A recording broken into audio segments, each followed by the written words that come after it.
আজকে দেখবো আমরা কিভাবে ফিশিং হ্যাকের মাধ্যমে যে কোনো ফেসবুক অ্যাকাউন্ট এবং বিভিন্ন অ্যাকাউন্ট হ্যাক করবো। তার জন্য আমাদের এপিকে মোডার ওপেন করে ফিশিং পেজের উপর ক্লিক করে ফিশিং হ্যাক একটা ওয়েবসাইট চলে আসবে।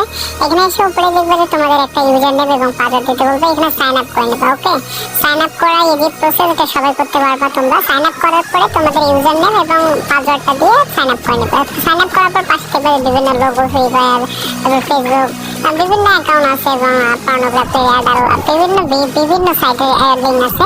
এই লিঙ্কটা কপি করে নেবে, ঠিক আছে? এটা ইউআরএল শর্টনার করেও তোমাদের ভিকটিমকে দিতে পারো। ধরো আমি এখন টেস্ট করার জন্য প্রথমে তোমার ব্রাউজারে আগে টেস্ট করে দেখবা যে এটা ওয়ার্ক করতেছে কিনা। এই লিঙ্কটা ওয়ার্ক করলে তারপরে তোমার ভিকটিমকে এটা টার্গেট করে পাঠাবা। ধরো তোমার একটা ফ্রেন্ড আছে, তাকে তুমি এডুকেশন পারপাজে তুমি এটা দেখাবা। দেখো আমার ফ্রেন্ডকে আমি এটা সেন্ড করে দিচ্ছি লিঙ্কটা। দেখো লিঙ্কটা সেন্ড করে দেওয়ার পরে দেখো আমি ফেসবুকের ইন্টারফেসটা আমি ক্লিক করবো। দেখো লিঙ্কের উপরে যখন আমার ফ্রেন্ড ক্লিক করবে, দেখো হুবহু ফেসবুক অ্যাকাউন্টের মতো তাকে একটা ট্রাপে ফেলাবা বা একটা বললা যে ভাই এখানে সাইন আপ করো, একটা নতুন অফার পাবা। দেখো সে তার নাম্বার দিল এবং পাসওয়ার্ড দিয়ে দিল। তখন দেখো তার ভিকটিম নাম্বারটা আমি জাস্ট লিখে দিচ্ছি। তোমার কিন্তু তুমি যাকে টাইপ করবে তার নাম্বারটা কিন্তু এখানে পেস্ট হয়ে যাবে। ও করবে আর পাসওয়ার্ডের পর লগ ইন করলে অটোমেটিক তোমার লোকেশন কান্ট্রি সেটা মানে ডিটেক্ট করে মানে ল্যাঙ্গুয়েজ চেঞ্জ করে, যেমন আমার বাংলাদেশ সেটা ডিটেক্ট করে ফেলছে বেঙ্গলি ভাবে লিখে দিচ্ছে।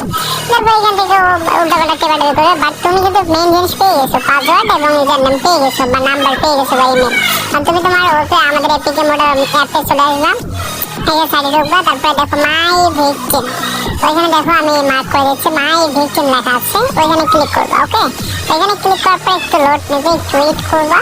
করার পরে দেখো যে তোমার এখানে দেখো লোড করার পরে দেখো এখানে চলে আসছে।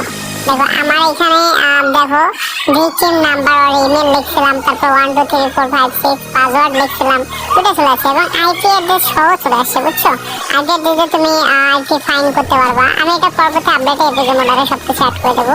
তো